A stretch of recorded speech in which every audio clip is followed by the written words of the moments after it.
René Guénon, Le roi du monde, chapitre 6, Melchi-Tsédek. Il est dit dans les traditions orientales que le soma, à une certaine époque, devint inconnu, de sorte qu'il fallut, dans les rites sacrificiels, lui substituer un autre breuvage, qui n'était plus qu'une figure de ce soma primitif. Petite note. Suivant la tradition des Perses, il eut deux sortes de haoma. Le blanc, qui ne pouvait être recueilli que sur la montagne sacrée, appelé par eux al-Borj, et le jaune, qui remplaça le premier lorsque les ancêtres des Iraniens eurent quitté leur habitat primitif, mais qui fut perdu également par la suite. Il s'agit là des phases successives de l'obscurcissement spirituel qui se produit graduellement à travers les différents âges du cycle humain. Fin de la note. Ce rôle fut joué principalement par le vin, et c'est à quoi se rapporte chez les Grecs une grande partie de la légende de Dionysos. Petite note. Dionysos ou Bacchus a des noms multiples, correspondant à autant d'aspects différents. Sous un de ces aspects au moins, la tradition le fait venir de l'Inde. Le récit suivant lequel il naquit de la cuisse de Zeus repose sur une assimilation verbale des plus curieuses. Le mot grec méros, cuisse, a été substitué au nom de Méru, la montagne polaire, auquel il est presque identique phonétiquement. Fin de la note. Or, le vin est pris souvent pour représenter la vraie tradition initiatique. En hébreu, les mots yaïn, vin, et sod, mystère, se substituent l'un à l'autre comme ayant le même nombre. Petite note. Le nombre de chacun de ces deux mots est 70. Fin de la note. Chez les soufis, le vin symbolise la connaissance ésotérique, la doctrine réservée à l'élite et qui ne convient pas à tous les hommes, de même que tous ne peuvent pas boire le vin impunément. Il résulte de là que l'emploi du vin dans un rite confère à celui-ci un caractère nettement initiatique. Tel est notamment le cas du sacrifice eucharistique de Melchi-Sédek. Et c'est là le point essentiel sur lequel nous devons maintenant nous arrêter. Petite note. Le sacrifice de Melchi-Sédek est habituellement regardé comme une préfiguration de l'Eucharistie, et le sacerdoce chrétien s'identifie en principe au sacerdoce même de Melchi-Sédek, suivant l'application faite au Christ de cette parole des psaumes « Tu es sacerdoce in aeternum secundum ordinem Melchi-Sédek ». Fin de la note. Le nom de Melchi-Sédek, ou plus exactement Melchi-Tsédek, n'est pas autre chose en effet que le nom sous lequel la fonction même du roi du monde se trouve expressément désignée dans la tradition judéo-chrétienne. Nous avons quelque peu hésité à énoncer ce fait, qui comporte l'explication d'un des passages les plus énigmatiques de la Bible hébraïque. Mais dès lors que nous étions décidés à traiter cette question du roi du monde, il ne nous était véritablement pas possible de la passer sous silence. Nous pourrions reprendre ici la parole prononcée à ce propos par saint Paul. Nous avons, à ce sujet, beaucoup de choses à dire et des choses difficiles à expliquer parce que vous êtes devenus lents à comprendre. Petite note se rapporte à l'épître aux Hébreux. Fin de la note. Voici d'abord le texte même du passage biblique dont il s'agit. Et Melchi-Tsédek, roi de Salem, fit apporter du pain et du vin. Et il était prêtre du Dieu très haut, El Elyon. Et il bénit Abram, disant, béni soit Abram du Dieu très haut, possesseur des cieux et de la terre, et béni soit le Dieu très haut qui a livré tes ennemis entre tes mains. Et Abram lui donna la dîme de tout ce qu'il avait pris. Première note. Le nom d'Abram n'avait pas encore été changé alors en Abraham. En même temps, le nom de son épouse Sarai fut changé en Sarah, de sorte que la somme des nombres de ces deux noms demeura la même. Deuxième note, il s'agit d'un passage de la Genèse du chapitre 14, versets 19 et 20. Fin des notes.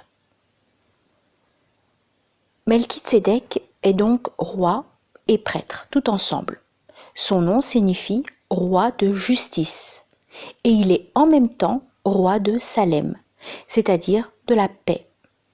Nous retrouvons donc ici avant tout la justice et la paix, c'est-à-dire précisément les deux attributs fondamentaux du roi du monde. Il faut remarquer que le mot Salem, contrairement à l'opinion commune, n'a jamais désigné en réalité une ville, mais que si on le prend pour le nom symbolique de la résidence de Melchitsédek, il peut être regardé comme un équivalent du terme Agartha. En tout cas, c'est une erreur de voir là le nom primitif de Jérusalem, car ce nom était Jébus. Au contraire, si le nom de Jérusalem fut donné à cette ville lorsqu'un centre spirituel y fut établi par les Hébreux, c'est pour indiquer qu'elle était dès lors comme une image visible de la véritable Salem. Et il est à noter que le temple fut édifié par Salomon, dont le nom, Shlomo, dérivé aussi de Salem, signifie le pacifique. Petite note. Il est à remarquer aussi que la même racine se retrouve encore dans les mots islam et muslim, musulman. La soumission de la volonté divine, c'est le sens propre du mot islam, est la condition nécessaire de la paix. L'idée exprimée ici est à rapprocher de celle du dharma hindou. Fin de la note. Voici maintenant en quels termes saint Paul commente ce qui est dit de Melchitsédek. Ce Melchitsédek, roi de Salem, prêtre du Dieu très haut, qui alla au-devant d'Abraham lorsqu'il revenait de la défaite des rois, qui le bénit, et à qui Abraham donna la dîme de tout le butin, qui est d'abord, selon la signification de son nom, roi de justice, ensuite roi de Salem, c'est-à-dire roi de paix, qui est sans père, sans mère, sans généalogie, qui n'a ni commencement ni fin de sa vie, mais qui est fait ainsi semblable au Fils de Dieu. Ce Melchitsédek demeure prêtre à perpétuité.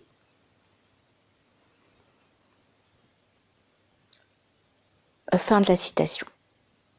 Or, Melchitsédek est représenté comme supérieur à Abraham, puisqu'il le bénit, et sans contredit, c'est l'inférieur qui est béni par le supérieur. Et de son côté, Abraham reconnaît cette supériorité, puisqu'il lui donne la dîme, ce qui est la marque de sa dépendance. Il y a là une véritable investiture, presque au sens féodal de ce mot, mais avec cette différence qu'il s'agit d'une investiture spirituelle. Et nous pouvons ajouter que là se trouve le point de jonction de la tradition hébraïque avec la grande tradition primordiale. La bénédiction dont il est parlé est proprement la communication d'une influence spirituelle à laquelle Abraham va participer désormais. Et l'on peut remarquer que la formule employée met Abraham en relation directe avec le Dieu très haut, que ce même Abraham invoque ensuite en l'identifiant avec Jéhovah. Si Melchitsédek est ainsi supérieur à Abraham, c'est que le Très-Haut, Elyon, qui est le Dieu de Melchitsédek, est lui-même supérieur au Tout-Puissant, Shaddai, qui est le Dieu d'Abraham, ou en d'autres termes, que le premier de ces deux noms représente un aspect divin plus élevé que le second. D'autre part, ce qui est extrêmement important, et ce qui semble n'avoir jamais été signalé, c'est qu'El Elyon est l'équivalent d'Emmanuel, ces deux noms ayant exactement le même nombre, qui est de 197. Et ceci rattache directement l'histoire de Melchitsédek à celle des rois mages dont nous avons expliqué précédemment la signification. De plus, on peut encore y voir ceci. Le sacerdoce de Melchitsédek est le sacerdoce d'El Elyon. Le sacerdoce chrétien est celui d'Emmanuel. Si donc El Elyon est Emmanuel, ces deux sacerdoces n'en sont qu'un. Et le sacerdoce chrétien, qui d'ailleurs comporte essentiellement l'offrande eucharistique, du pain et du vin, est véritablement selon l'ordre de Melchisédek. Petite note. Ceci est la justification complète de l'identité que nous indiquions plus haut. Mais il convient d'observer que la participation à la tradition peut n'être pas toujours consciente. En ce cas, elle n'en est pas moins réelle comme moyen de transmission des influences spirituelles, mais elle n'implique pas l'accession effective à un rang quelconque de la hiérarchie initiatique. Fin de la note.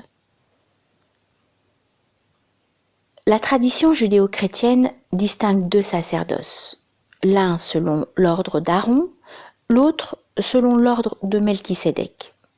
Et celui-ci est supérieur à celui-là, comme Melchisédek lui-même est supérieur à Abraham, duquel est issue la tribu de Lévi, et par conséquent la famille d'Aaron. Petite note.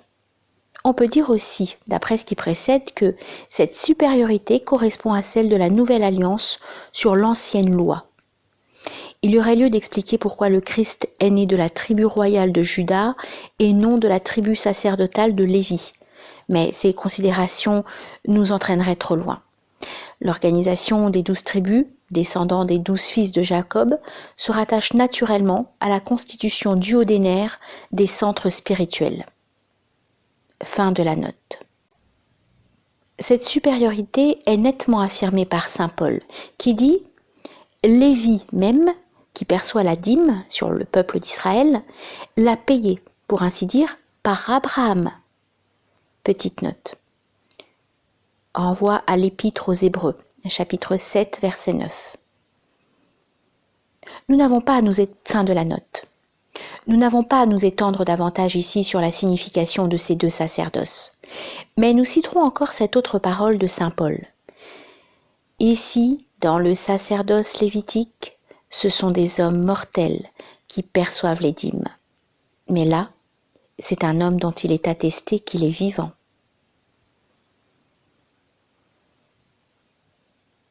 Cet homme vivant qui est Melchitsédek, c'est Manu, qui demeure en effet perpétuellement. En hébreu, les olam, c'est-à-dire pour toute la durée de son cycle, manvantara, ou du monde qu'il régit spécialement. C'est pourquoi il est sans généalogie, car son origine est non humaine, puisqu'il est lui-même le prototype de l'homme, et il est bien réellement fait semblable au Fils de Dieu, puisque par la loi qu'il formule, il est, pour ce monde, l'expression et l'image même du Verbe divin. Petite note. Dans la Psitis Sophia des gnostiques alexandrins, Melchisédek est qualifié de grand receveur de la lumière éternelle. Ceci convient encore à la fonction de Manu, qui reçoit en effet la lumière intelligible par un rayon directement émané du principe pour la réfléchir dans le monde qui est son domaine. Et c'est d'ailleurs pourquoi Manu est dit « fils du soleil ». Fin de la note. Il y a encore d'autres remarques à faire, et tout d'abord celle-ci. Dans l'histoire des rois mages, nous voyons 3 personnages distincts qui sont les 3 chefs de la hiérarchie initiatique. Dans celle de Melchitsédek, nous n'en voyons qu'un seul, mais qui peut unir en lui des aspects correspondants aux 3 mêmes fonctions. C'est ainsi que certains ont distingué Adonitsédek, le seigneur de justice, qui se dédouble en quelque sorte en Kohen Tsédek, le prêtre de justice, et Melchitsédek, le roi de justice. Ces 3 aspects peuvent en effet être considérés comme se rapportant respectivement aux fonctions du Brahma, du Mahatma et du Mahanga. Petite note. Il existe encore d'autres traditions relatives à Melchizedek. Suivant l'une d'elles, celui-ci aurait été consacré dans le paradis terrestre par l'ange Michael à l'âge de 52 ans. Ce nombre symbolique 52 joue d'autre part un rôle important dans la tradition hindoue, où il est considéré comme le nombre total des sens inclus dans le Veda. On dit même qu'à ces sens correspondent autant de prononciations différentes du monosyllabe Om. Fin de la note. Bien que Melchizedek ne soit alors proprement que le nom du troisième aspect, il est appliqué d'ordinaire par extension à l'ensemble des trois.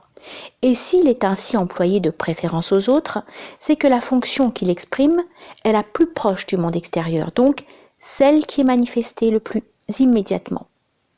Du reste, on peut remarquer que l'expression de roi du monde, aussi bien que celle de roi de justice, ne fait allusion directement qu'au pouvoir royal.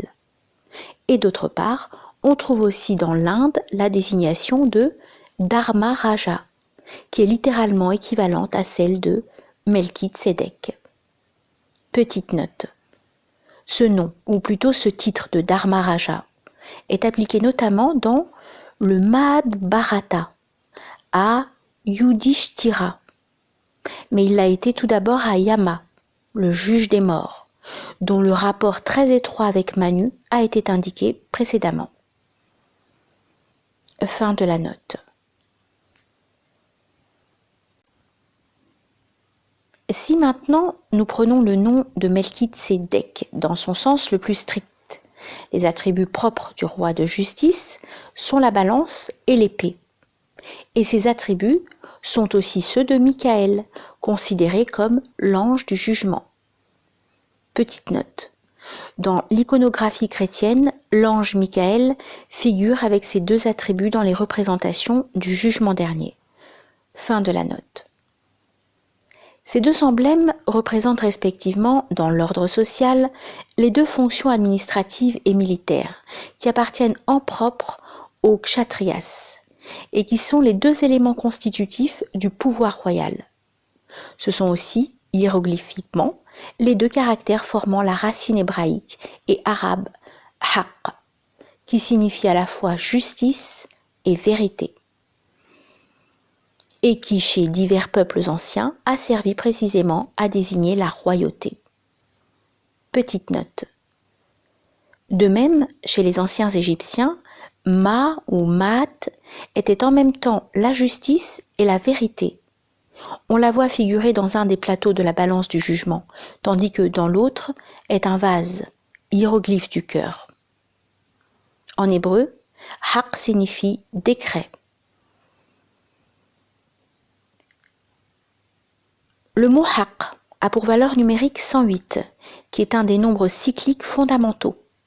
Dans l'Inde, le chapelet shivaïte est composé de 108 grains. Et la signification première du chapelet symbolise la chaîne des mondes, c'est-à-dire l'enchaînement causal des cycles ou des états d'existence. Fin de la note. Haq est la puissance qui fait régner la justice, c'est-à-dire l'équilibre symbolisé par la balance, tandis que la puissance elle-même l'est par l'épée. Et c'est bien là ce qui caractérise le rôle essentiel du pouvoir royal. Et d'autre part, c'est aussi, dans l'ordre spirituel, la force de la vérité. Petite note.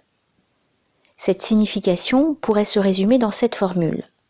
La force au service du droit. Si les modernes n'avaient pas trop abusé de celle-ci en la prenant dans un sens tout extérieur. Fin de la note. Il faut d'ailleurs ajouter qu'il existe aussi une forme adoucie de cette racine haqq, obtenue par la substitution du signe de la force spirituelle à celui de la force matérielle. Et cette forme haqq désigne proprement la sagesse. En hébreu, hokma, de sorte qu'elle convient plus spécialement à l'autorité sacerdotale comme l'autre au pouvoir royal.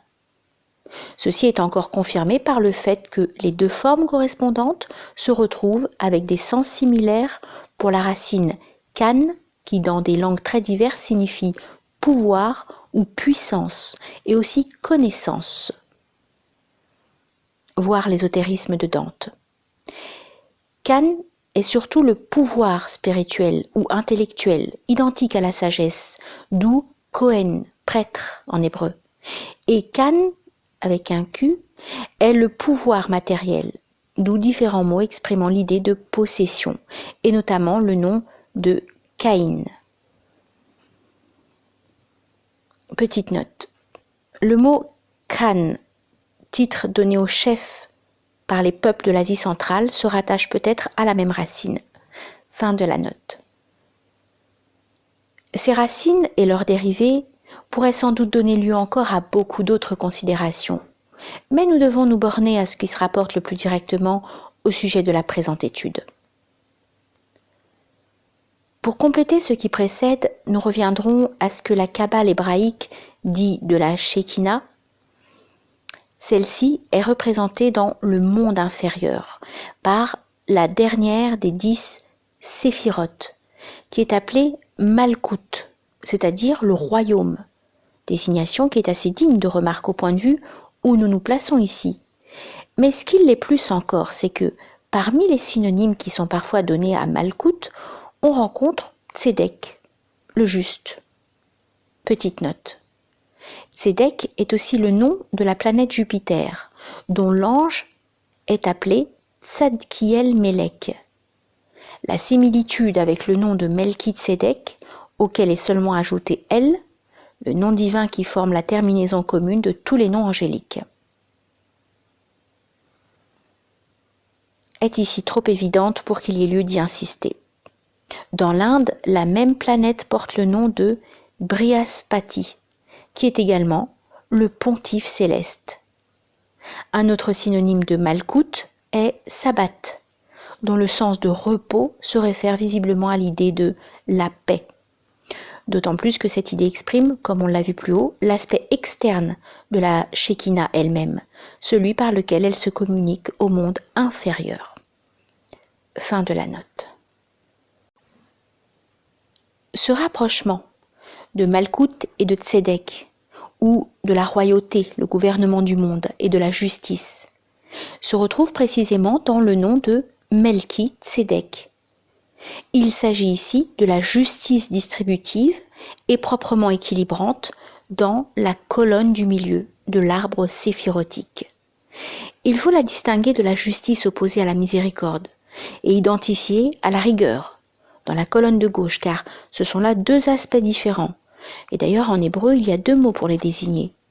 La première est tzedaka et la seconde est din. C'est le premier de ces aspects qui est la justice au sens le plus strict et le plus complet à la fois, impliquant essentiellement l'idée d'équilibre ou d'harmonie et liée indissolublement à la paix. Malkout est le réservoir où se réunissent les eaux qui viennent du fleuve d'en haut, c'est-à-dire toutes les émanations, grâce ou influences spirituelles qu'elle répand en abondance. Petite note, voir la Kabbale juive. Fin de la note. Ce fleuve d'en haut et les eaux qui en descendent rappellent étrangement le rôle attribué au fleuve céleste Ganga dans la tradition hindoue. Et l'on pourrait aussi remarquer que la Shakti, dont Ganga, est un aspect, n'est pas sans présenter certaines analogies avec la Shekinah, ne serait-ce qu'en raison de la fonction providentielle qui leur est commune. Le réservoir des eaux célestes est naturellement identique au centre spirituel de notre monde. De là partent les 4 fleuves du Pardès, se dirigeant vers les 4 points cardinaux.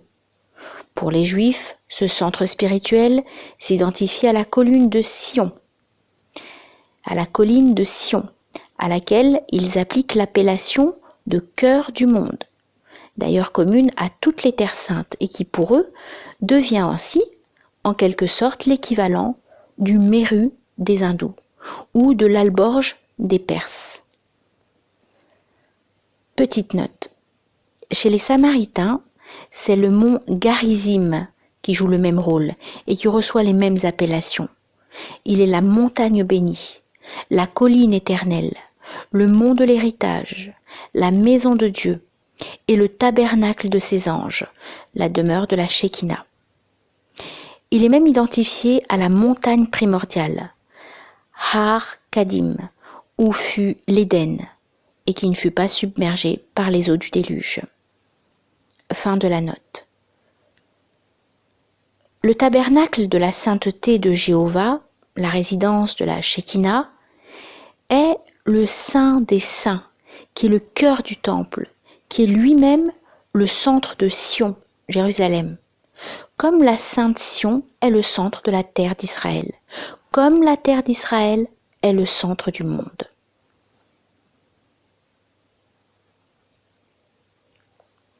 Petite note, se référer à la Kabbale juive. Fin de la note. On peut même pousser les choses encore plus loin. Non seulement tout ce qui est énuméré ici, en le prenant dans l'ordre inverse, mais aussi après le tabernacle dans le temple, l'arche d'alliance dans le tabernacle et sur l'arche d'alliance elle-même, le lieu de manifestation de la Shekinah entre les deux kérubim représente comme autant d'approximations successives du pôle spirituel. C'est aussi de cette façon que Dante présente précisément Jérusalem comme le pôle spirituel, ainsi que nous avons eu l'occasion de l'expliquer ailleurs. Mais ceci, dès qu'on sort du point de vue proprement judaïque, devient surtout symbolique et ne constitue plus une localisation au sens strict de ce mot. Tous les centres spirituels secondaires, constitués en vue d'adaptation de la tradition primordiale à des conditions déterminées, sont, comme nous l'avons déjà montré, des images du centre suprême. Sion peut n'être en réalité qu'un de ces centres secondaires, et cependant s'identifier symboliquement au centre suprême en vertu de cette similitude. Jérusalem est effectivement, comme l'indique son nom, une image de la véritable Salem. Ce que nous avons dit et ce que nous dirons encore de la Terre sainte, qui n'est pas seulement la terre d'Israël, permettra de le comprendre sans difficulté.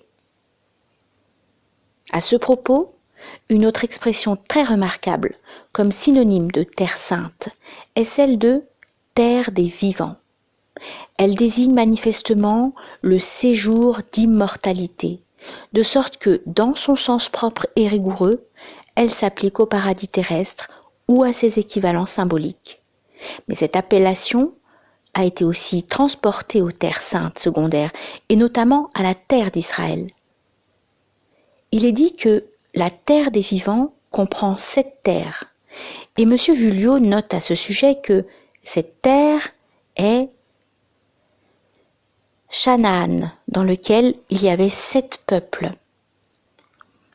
Sans doute cela est exact au sens littéral, mais symboliquement, ces 7 terres pourraient fort bien, comme celle dont il est question d'autre part dans la tradition islamique, correspondre aux 7 dvipas, qui, selon la tradition hindoue, ont le Meru pour centre commun, et sur lesquels nous reviendrons plus loin. De même, quand les anciens mondes, ou les créations antérieures à la nôtre, sont figurés par les 7 rois d'Édom, le nombre septénaire se trouvant ici en rapport avec les 7 jours de la Genèse. Il y a là une ressemblance beaucoup trop frappante pour n'être qu'accidentelle, avec les ères des 7 Manus comptés depuis le début du Kalpa jusqu'à l'époque actuelle. Petite note. Un Kalpa comprend 14 Manvataras. Vevasvata, le présent Manu, est le 7e de ce Kalpa. Appelé Shri Shveta Vara Kalpa, ou ère du sanglier blanc. Une autre remarque curieuse est celle-ci. Les Juifs donnent à Rome l'appellation d'Édom. Or la tradition parle aussi de 7 rois de Rome. Et le second de ces rois, Nouma, qui est considéré comme le législateur de la cité, porte un nom qui est le retournement syllabique exact de celui de Manu. Et qui peut en même temps être rapproché du mot grec nomos, loi. Il y a donc lieu de penser que ces 7 rois de Rome ne sont pas autre chose à un certain point de vue qu'une représentation particulière des 7 manus pour une civilisation déterminée. De même que les 7 sages de la Grèce sont d'autre part, dans des conditions similaires, une représentation des 7 richisses en qui se synthétise la sagesse du cycle immédiatement antérieur au nôtre. Fin de la note.